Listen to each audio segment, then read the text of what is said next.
नमस्कार बच्चों। आज क्षितिज पुस्तक भाग 2 के पहले पाठ सूरदास के पदों का हम अध्ययन करेंगे। कल अर्थात पिछली क्लास में हमने पहले 2 पदों का अध्ययन कर लिया था। आज हम तीसरे और चौथे पद का अध्ययन करेंगे। कल पिछली कक्षा में हमने सूरदास की परिचय को इस प्रकार से देखिए पढ़ा था। हमने ये ऊधो तुम हो अति बड़भागी ये पद्य भी पढ़ लिया था और मन की मन ही माज रही ये भी पढ़ लिया था। आज तीसरा और चौथा पढ़ते हैं। मुझे उम्मीद है आपने पिछले दोनों पदों का कार्य कंप्लीट कर लिया होगा। शुरू करते हैं तीसरा पद।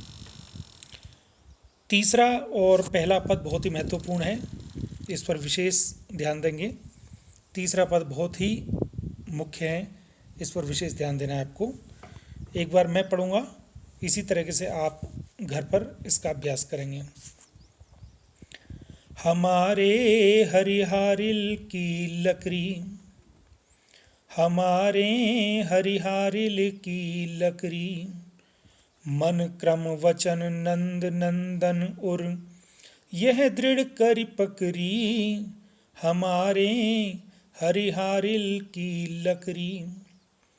जागत सोवत स्वप्न दिवस निसी, कान कान जकरी, हमारे हरिहारिल की लकड़ी। सुनत जोग लागत है ऐसो, ज्यों करुई ककरी, हमारे हरिहारिल की लकड़ी। सुतो व्याधि हम कोले आए, देखी सुनी न करी, हमारे हरिहारिल की लकड़ी। यह तो सूरत नहीं ले सौंपो, जिनके मन चकरी, हमारे हरिहारिल की लकड़ी, हमारे हरिहारिल की लकड़ी। इसी तरह से पद में इसको पढ़ना है।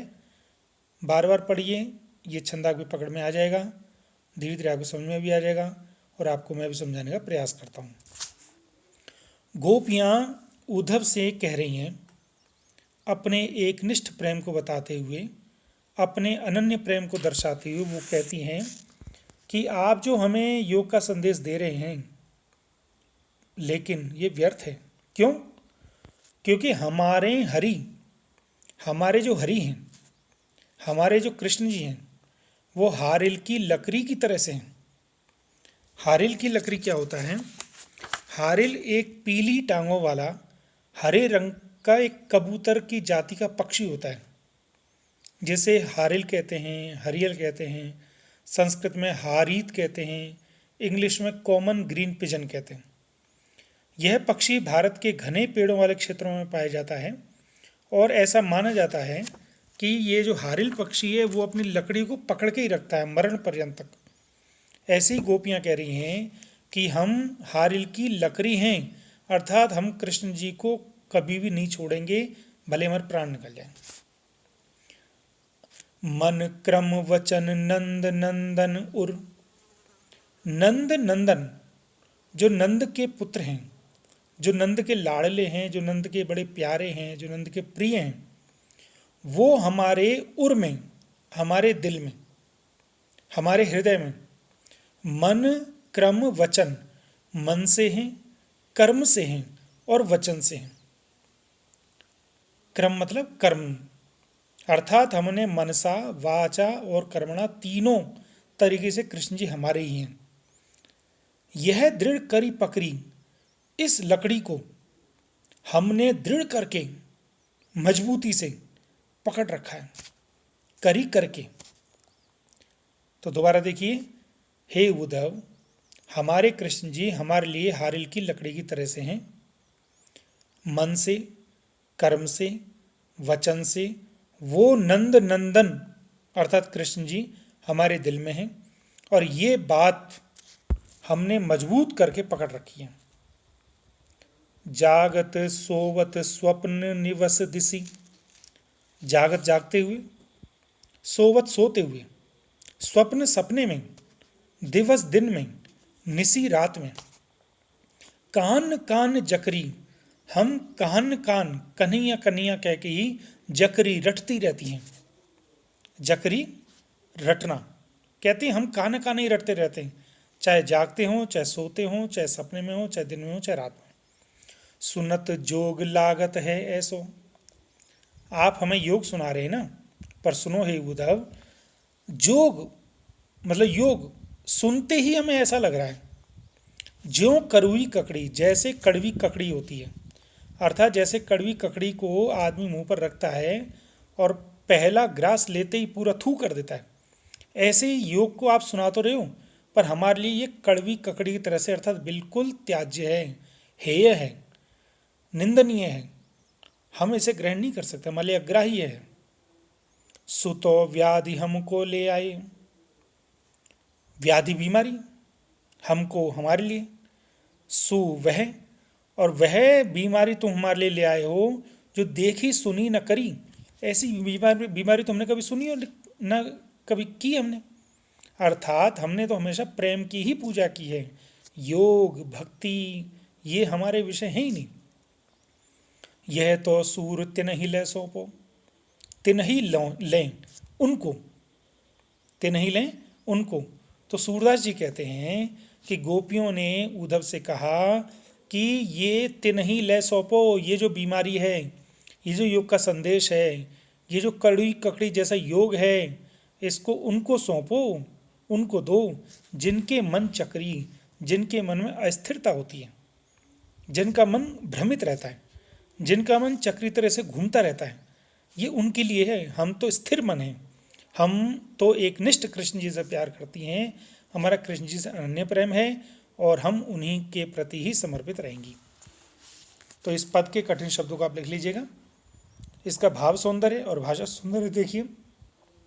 भाव सौंदर्य में कृष्ण जी का के प्रति गोपियों का एकनिष्ठ प्रेम दिखाया गया है, योग को ककड़ी की तरह से त्याज्य दिखाया गया है, योग को एक बीमारी की तरह से दिखाया गया है, और जब इसके भाषा सौंदर्य में देखेंगे तो उसी प्रकार से ब्रज भाषा है, छंद इसका पद है, इसमें ज्यों करुई ककरी शब्द में उत्प्रेक्षा अलंकार है, और नंद नंदन में अनुप्रास है, हमारे हरि हारिल तीनों जगह शुरू में ह है, अनुप्रास है, जागत सोवत में त में अनुप्रास है, अंत्य अनुप्रास है, व्याधि तत्सम शब्द है, ककरी चक्री तद्भव शब्द हैं,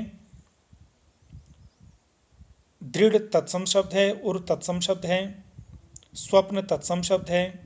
तो इस तरीके से आप इसका भाषा सौंदर्य भी लिख लेंगे। एक बार फिर से पढ़ें। हमारे हरिहारिल की लकड़ी, मन क्रम वचन नंद नंदन उर, यह दृढ़ करी पकड़ी, हमारे हरिहारिल की लकड़ी। इसको समझते हो पढ़िए। जागत सोवत स्वप्न दिवस निसी, कान कान जकरी, हमारे हरिहारिल की लकड़ी। सुनत जोग लागत है ऐसो, ज्यों करुई ककरी, हमारे हरिहारिल की लकड़ी। सुतो व्याधि हमको ले आई, देखी सुनी न करी, हमारे हरिहारिल की लकड़ी। यह तो सूरत नहीं ले सौंपो, जिनके मन चकरी, हमारे हरिहारिल की लकड़ी, हमारे हरिहारिल की लकड़ी। चौथा पद। हरि हैं राजनीति पढ़ आए। गोपियाँ कह रही हैं उद्धव जी आप हमें समझा रहे हो, अब हमें ऐसा लग रहा है कि जो हमारे हरि कृष्ण जी है ना, वो राजनीति पढ़ गए हैं, उन्होंने राजनीति का ज्ञान सम्यकतया काफ़ी अच्छी तरीके से प्राप्त कर लिया है, क्योंकि राजनीति में बातों को अपनी तरह से घुमा दिया जाता है। ऐसे ही वो हमें अस्थिर करने के लिए आपको अपना संदेश लेकर के भेजा है। हरि हैं राजनीति पढ़ आए, हमारे हरि राजनीति पढ़ के आ गए हैं। समुझी बात कहत मधुकर के, हे सखियों, हे सहेलियों, हे गोपियों, मधुकर की बात अर्थात उद्धव की बात इस भंवरे की बात तुमने सुनी, समझी जो इसने कही है? समाचार सब पाए? हमें अब सब समाचार मिल गए हैं, कृष्ण जी नहीं आने वाले हैं। एक अति चतुर होते पहले ही, मधुकर मतलब भंवरा, भंवरे को उद्देश्य करके वो उद्धव को कह रहे हैं, एक अति चतुर होते पहले ही। एक तो वो पहले से ही बहुत चालाक थे, होते थे, होते अर्थात थे। एक तो वो पहले से ही बहुत चालाक थे, अब गुरु ग्रंथ पढ़ाए, अब ऐसे लग रहा है कि उन्होंने और बड़े बड़े ग्रंथ भी पढ़ लिए हैं और हमें पढ़ा रहे हैं। बड़ी बुद्धि जानी जो उनकी, उनकी बुद्धि जानी, ऐसा लगता है कि अब और बढ़ गई है। जो कि योग संदेश पढ़ाए, जो कि हमें योग का संदेश पढ़ाने के लिए भेजा है, उद्धव को पठाए भेजा है। ऊधव भले लोग आगे के, परहित डोलत धाये, हरिहें राजनीति पड़ आए। हे उद्धव, पहले के लोग कितने अच्छे होते थे। आगे के मतलब पहले के, पूर्वज। पहले के लोग कितने अच्छे होते थे कि परहित, दूसरे के हित के लिए, डोलत धाये, डोलते रहते थे, फिरते रहते थे, प्रयास करते थे, मेहनत करते थे, अपना त्याग करते थे, परिश्रम करते थे। और एक तरफ कृष्ण जी को देखो, वो हमें परेशान करने पर तुले हुए हैं। अब अपने मन फेर पाई हैं, अब हम अपने मन को, फेर मतलब फिर से, पाई हैं, हमें दे दो। अर्थात हमारा जो मन तुम्हारे पास है कृष्ण जी, तुम उसको, हमारे मन को अब फिर से दे दो। चलत जो होते चुराए, जो तुम चलते हुए ले गए थे, चुरा के ले गए थे। जू मतलब जो, होते थे। ते क्यों अनीति करें आपुन, ते क्यों अनीति करें आपुन, जे और अनीति छुड़ाए। ते क्यों अनीति करें आपुन, जे और अनीति छुड़ाए। जे जिन्होंने और अनीति छुड़ाए, दूसरों की तो सभी नीतियों को छुड़ा के बैठ रखें। और ते क्यों अनीति करें आपुन, तो वे अपनी नीति हम पर क्यों चला रहे हैं। राजा धर्म तो यह सूर जो प्रजा न जाहि सताए। तो सूरदास जी कहते हैं कि गोपियों ने कहा कि हे उद्धव जी, राजा धर्म तो ये है कि जो कि प्रजा को नहीं सताता है, अर्थात अपनी प्रजा को कष्ट नहीं देता है। कृष्ण जी हमारे अब महाराज हो गए हैं, अब उनका कर्तव्य यह है कि वो अपनी प्रजा को न सताए, और हम उनकी प्रजा हैं, अर्थात उन्हें न सताएं, उन्हें उनसे मिलें। इस तरह से योग का संदेश हमको न भेजें, अर्थात वो अपने राजधर्म का पालन नहीं कर रहे हैं। मुझे उम्मीद है ये समझ में आ गया होगा। इसी तरीके से एक बार और पढ़ लेते हैं अर्थ के साथ। हरि हैं राजनीति पड़ आए, समझी बात कहत मधुकर के, समाचार सब पाए, हरि हैं राजनीति पड़ आए। एक अति चतुर होते पहले ही, अब गुरु ग्रंथ पढ़ाए, हरि हैं राजनीति पड़ आए। बड़ी बुद्धि जानी जो उनकी, जोग संदेश पठाए, हरि हैं राजनीति पड़ आए। ऊधो भले लोग आगे के, परहित डोलत धाये, हरि हैं राजनीति पड़ आए। अब अपने मन फेर पाई हैं, चलत जुहते चुराए, हरि हैं राजनीति पड़ आए। ते क्यों अनीति करें आपुन, जे और अनीति छुड़ाए, हरि हैं राजनीति पड़ आए। राजधर्म तो यह सूर जो प्रजा न जाहि सताए, हरि हैं राजनीति पड़ आए। इसके भाव सौंदर्य को अगर हम देखें तो इसमें कृष्ण जी को एक राजनीतिज्ञ के रूप में दिखा करके उन पर व्यंग्य किया गया है। कृष्ण जी को राजा के रूप में दिखा करके ये बताया गया है कि वो अपनी प्रजा का पालन नहीं कर रहे हैं, अर्थात अपने राजधर्म का पालन सही ढंग से नहीं कर रहे हैं। और गोपियों का कृष्ण जी के प्रति अनन्य प्रेम भी इसमें है। भाषा सौंदर्य में ब्रज भाषा है, छंद इसका पद ही है, वियोग श्रृंगार इसमें है, और इसमें बात कहत में त में अनुप्रास हैं, समाचार और सब में अनुप्रास हैं। तद्भव शब्द हैं कुछ, जोग, संदेश, धर्म। तत्सम शब्द हैं हरि, मधुकर, प्रजा। जोग संदेश में जोग रूपी संदेश में रूपक अलंकार है। तो मुझे लगता है कि आपको ये पद भी समझ में आ गया।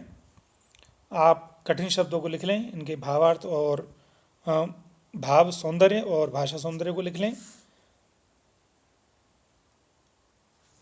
आपका दिन शुभ हो। अगली कक्षा में पुनः मिलते हैं।